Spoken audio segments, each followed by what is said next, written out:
les profondeurs de la région de l'Ouest, le groupement Baleng, ici, repose depuis 1986 un homme, Joseph Bonjao. Né en 1926, il aurait eu 100 ans en mars 2026. Amis, connaissances, proches et descendance célèbrent le centenaire de la naissance de cet homme. Tout un symbole. Cela s'explique par la transmission de l'abnégation au travail qu'il a toujours prôné. C'était un homme qui portait, qui incarnait des valeurs. C'était un homme exceptionnel. Et ces valeurs, nous entendons les préserver. Surtout dans un contexte extrêmement difficile. Parfois, je me pose la question, qu'aurait-il fait face à une situation comme celle d'aujourd'hui? C'est-à-dire que, vous le savez très très bien, il a vécu au XXe siècle, on va dire ça comme ça. Et à ce moment-là, d'une manière générale, beaucoup de parents, il n'était d'ailleurs pas le seul, incarnaient certaines valeurs traditionnelles, dont celle du travail, celle du mérite, et j'en passe.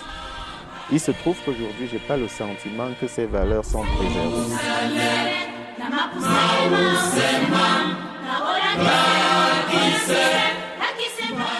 La commémoration se prépare. L'enceinte familiale fait sa mue. Le caveau familial aussi.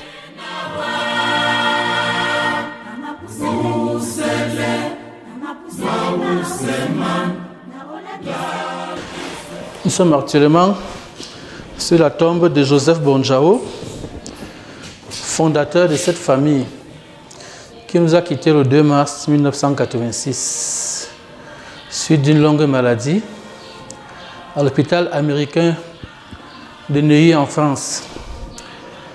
Ce fut un grand choc pour la famille et pour toute la communauté Baleng en général. Opérateur économique, bâtisseur infatigable, que ce soit dans la notabilité Baleng ou le patriarche François Nembot, aujourd'hui à la retraite, c'est un ex-employé de la Caisse de compensation des prestations familiales, ancêtre de la CNPS. Chacun des deux se souvient de la première rencontre avec papa Joseph Bonjao. J'arrive à Yaoundé en 1965, je ne sais même où habiter. On m'accueille dans la famille de Noussi. Et Noussi était le petit frère de Ayaba. Et c'est ainsi que je fais la connaissance de son grand frère qui s'appelle Bonjao Joseph. Quand je partais du village Baleng, je ne connaissais pas sa famille. C'est à Yaoundé que j'apprends qu'il est le fils d'un certain monsieur, un notable qui s'appelle De Fomangam. Il était opérateur économique et il n'arrivait pas à finir sa comptabilité. Comme moi, j'étais comptable de formation, il voulait toujours solliciter mon concours et me demander des conseils pour la gestion de son entreprise. Quand je suis arrivé à Yaoundé, il était commerçant. Il vendait la boisson en gros. Moi, un jour, quand je passe, je trouve que le camion est stationné. J'ai été obligé de porter les casiers, mettre dedans, les casiers de bière. Un jour, il m'a demandé, tu es le fils de qui? Je lui ai répondu que je suis le fils de Sani Onkamunga. Il dit, c'est mon père, c'est mon père. Depuis ce temps-là, j'ai des liens. Jusqu'à aujourd'hui, j'ai des liens dans la famille Ouembé de Fomangam. Joseph Bonjao. Bonjao, le nom à lui seul est lourd à porter, puisqu'il appelle au rassemblement. Et quand tu as les moyens, tu ne manques pas les gens à tes côtés. C'est le nom Bonjao. En fait, c'est un Bonjao en Baleng. Donc, il faut être soudé. dans la vie. Il dit qu'avec une seule main, tu ne peux pas attacher un fagot de bois. Il faut au moins les 2 mains pour attacher le fagot de bois. C'est le message qu'il nous disait toujours et toujours avant sa mort.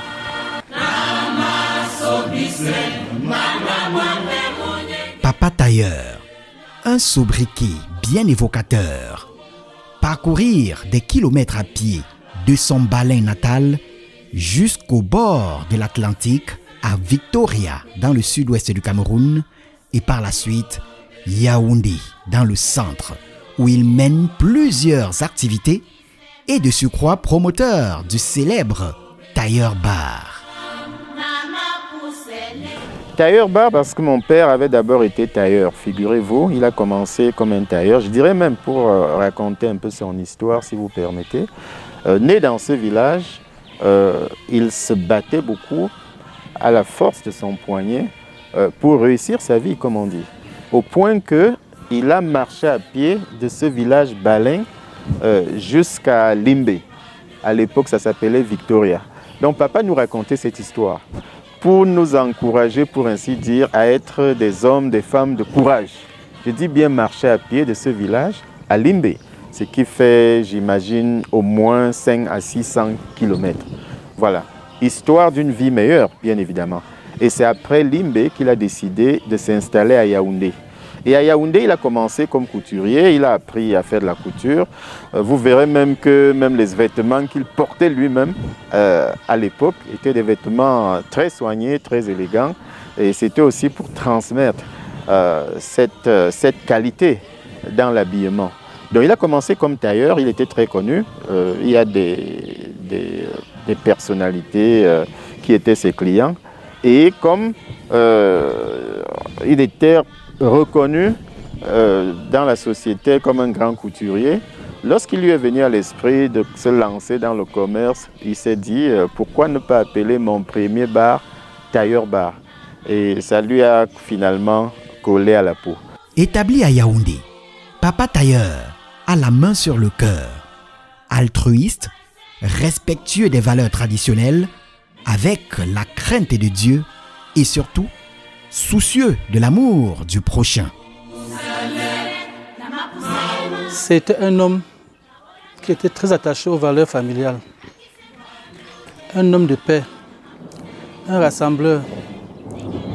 Je me souviens que chaque dimanche matin, il tenait toujours un conseil des familles avec tous ses enfants et ses épouses.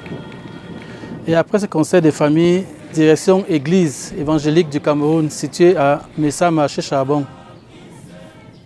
Je dis bien chaque dimanche, sauf quand il n'était pas dans la ville de Yaoundé. Encore certains souvenirs, un homme qui aidait beaucoup les gens. Par exemple, tu es voisin, que tu sois de sa famille ou pas, tu as un problème de santé à la maison ou de scolarité pour tes enfants, tu viens le voir, il va trouver une solution pour toi. Donc c'était vraiment un homme, un rassembleur, un donateur, je dirais même lui.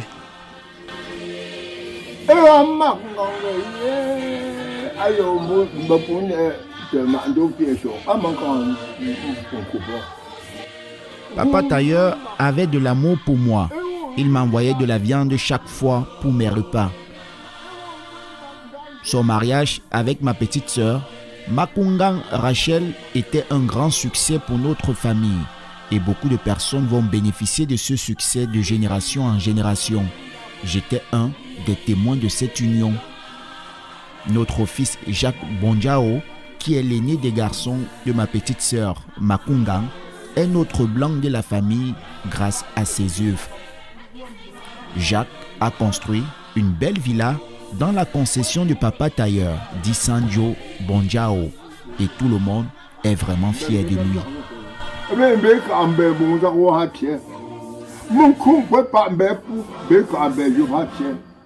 Il était un monsieur généreux. Il faisait même les dons, mais dans les missions protestantes, catholiques et tout. Mais entre-temps, je ne pouvais pas savoir ce qu'il faisait comme don. Mais je sais très bien qu'il faisait les dons. Papa Bonjao Joseph a beaucoup œuvré pour la mise sur pied de cet hôpital qui date d'aujourd'hui de près de 50 ans, si j'ai bonne mémoire. Alors, ces œuvres sont vraiment remarquables dans la communauté Balin. Ça, c'est l'une de ces œuvres. On peut encore en citer. Un grand bâtisseur. Aujourd'hui, je suis même très surpris qu'il meure à 60 ans. Parce que vu ce qu'il a bâti, à 60 ans, s'il avait fait 75 ans, je pense qu'il devait construire tout le Cameroun. Pour comprendre l'arbre généalogique de Papa Tailleur, il faut remonter les chefferies Bameka ainsi que la chefferie Balin pour être fixé. C'est lui qui commandait tout ce quartier. C'est lui qui était le père de tout ce quartier. Comme ça a continué jusqu'à l'autre côté là. C'est lui qui était le doyen et le père. C'est lui qui a amené tous ces gens. Ce sont les revenants. Le Bawang, le Badjoun, le Bamaka, même. Ils venaient toujours derrière lui. Alors arrivé ici, il a donné un fils appelé Mba. Il l'a envoyé aussi également à la chefferie comme lui. Alors c'est Mba qui est sorti de Fomangam, qu'on parle de lui. Mba, son premier fils. Alors son deuxième était Foten, qui était aussi mon père, que je suscite comme ça parce que mon père a d'abord suicidé leur père. Je suscite comme ça le grand-père de mon père. Donc, en ce qui concerne Papa Bonjawa, il était un homme doué, vraiment un homme qui encadrait, même jusqu'à ce que son grand frère en partant, il nous a réunis tous. Il dit, voilà Bonjawa, voilà tous ces fils te regardent. C'est toi qui resteras le garder. Lui aussi, il est mort avant qu'on ne soit ce qu'on est aujourd'hui. S'il était là, tout le monde devait être à l'aise. Mais il est mort tôt. Quand on l'a installé ici, il a accouché ses enfants, parmi lesquels Mba, qui était son fils qu'il a envoyé à la chefferie Balin. Et il a envoyé son fils Mba à la chefferie Balin. Son fils Mba a servi le roi Balin pendant de nombreuses années après. On l'a retiré la chefferie Balin comme on retire les serviteurs, autant pour moi, dans la coutume bamileke. Et quand on le retire à la chefferie, on l'installe ici. On l'installe dans toute cette concession avec la fille du roi qui s'appelait Mafor. C'est Mafor, la princesse, qui était la mère de Papa Tailleur dit Sanjo Mbunjawo. On était au règne de Menkwen Kongi. Et le père de Mafor s'appelait Menkwen Kongi. Ce qu'il retient de lui, c'est que il était un des enfants de Mafor qui était le petit frère de mon grand-père Menkwen. Et il y avait Menkwen, Mbunjawo, Noussi, Foten, Netam. C'était eux les enfants de Mafor et Makou. Donc c'était eux. Papa Tailleur était un grand élite Balin à l'époque. C'est lui qui reflète l'image de notre village. La mère de M. Bonjawo est sortie de la chefferie, grand chefferie Balin ici, là, pour aller se marier à un grand notable, à Langwen. Papa Tailleur est venu de Yaoundé, arrivé dans leur concession. Elle a demandé à maman où est la nouvelle, le Nguingen, la nouvelle femme qu'elle venait de se marier dans cette concession, la femme de mon père. Bienvenue ma fille, elle dit que oui papa.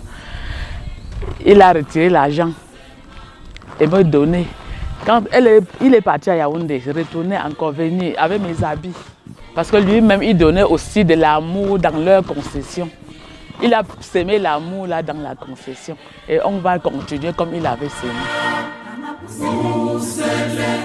Passionné, travailleur acharné et honnête dans les affaires, Joseph Bonjao brille dans de nombreux secteurs d'activité bien traçables. Personne de la famille ne l'a jamais accusé. Vous pouvez même dire que les autres étaient... Mais pour lui, il ensemblait. Cet homme avait 3 dimensions que j'ai remarquées. La première dimension de Tayoba, il avait une vision future. Deuxième dimension, c'était un encadreur de la famille et du peuple balais. Troisième dimension, cet homme était un homme de paix. Un homme de paix. Alors, cet homme a fait de moi ce que vous voyez là. Papa Bonjao était un grand homme. Un homme au grand cœur, un travailleur acharné. Il avait beaucoup d'amour pour les enfants, que ce soit ses enfants ou les enfants de ses frères. Il voulait qu'on fasse de bonnes et longues études.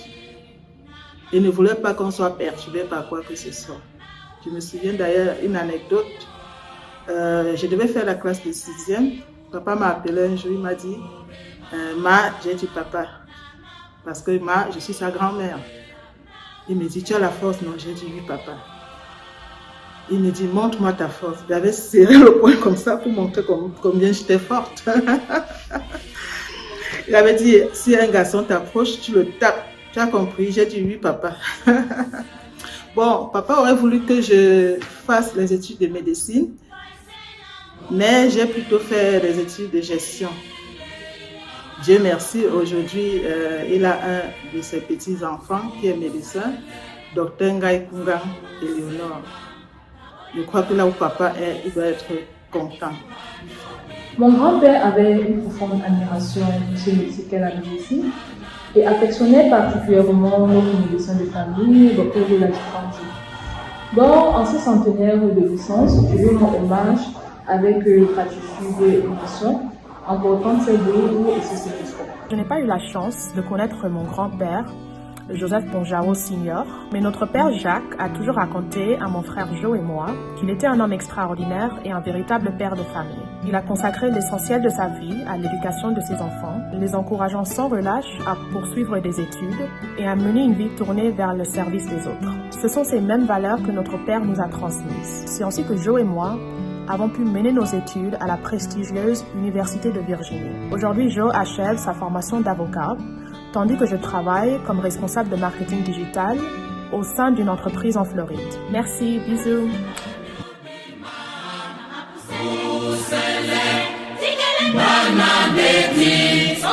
Très loin de Baleng, à un peu plus de 300 km, Yaoundé, la capitale.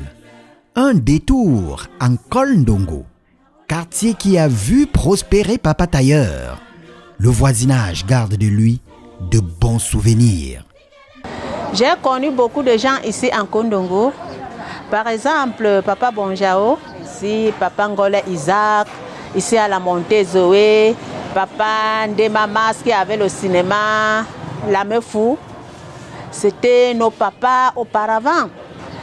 Papa Bonjao était un monsieur généreux. Un papa, tu apportes un problème chez lui, il t'aide. Très gentil père. Étant petit, nous on passait tout le temps chez lui. Parce qu'au quartier ici, il avait la plus belle maison du quartier et tous les enfants restaient là-bas. Quand il y a une fête, on est là. Quand une maman accouche, on est chez lui, on mange le cuit. C'était un père très sympa.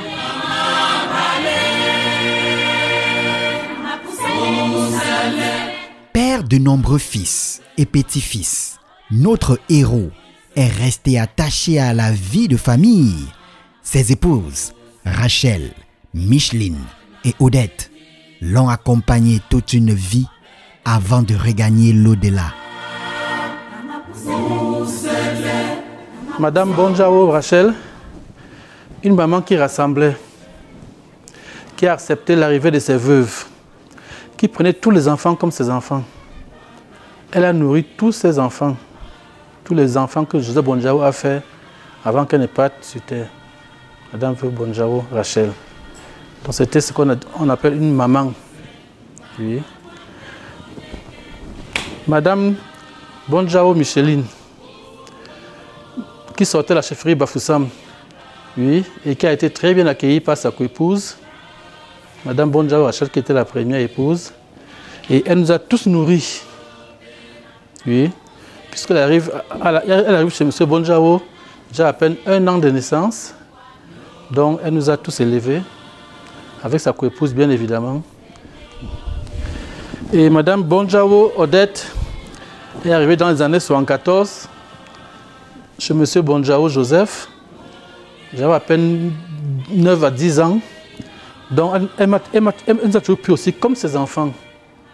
Nous tous, comme ses enfants.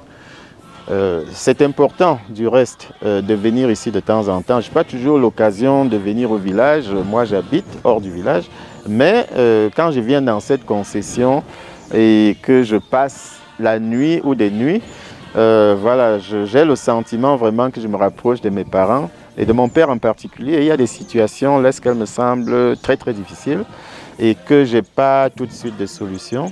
Voilà, je me dis, qu'aurait fait mon père? C'est des questions qui me viennent souvent à l'esprit.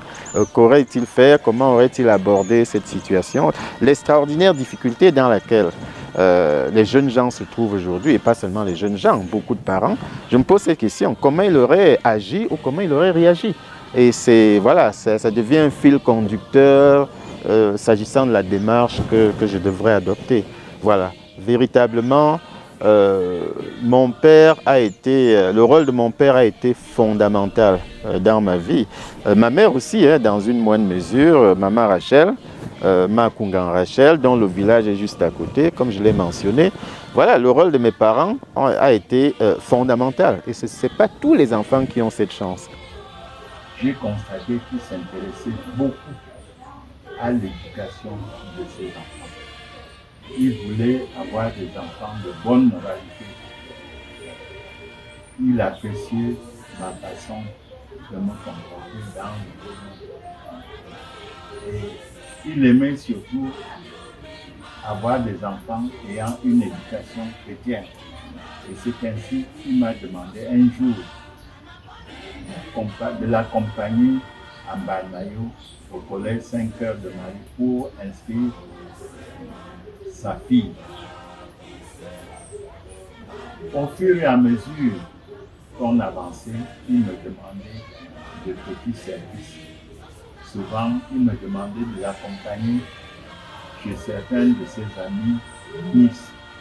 Je me rappelle l'avoir accompagné chez le ministre d'Akaï Kanga à l'école ministre des Travaux publics.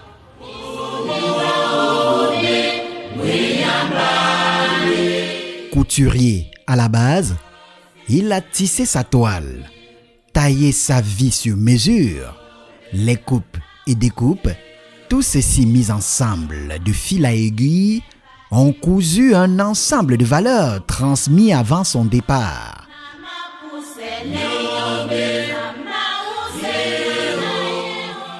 Oui, papa Bonjao,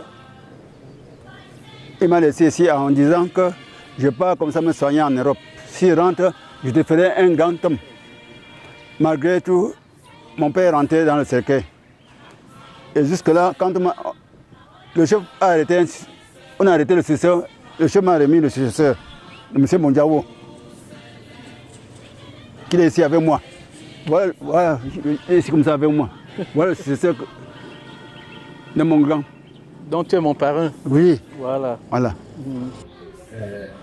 Je peux dire de M. Bonjao que c'était un homme exemplaire, honnête, et qui se contrôlait beaucoup, qui contrôlait sa parole, et il ne voulait jamais se tromper. Quand il constatait qu'il se trompait, il avait beaucoup honte et il demandait pardon.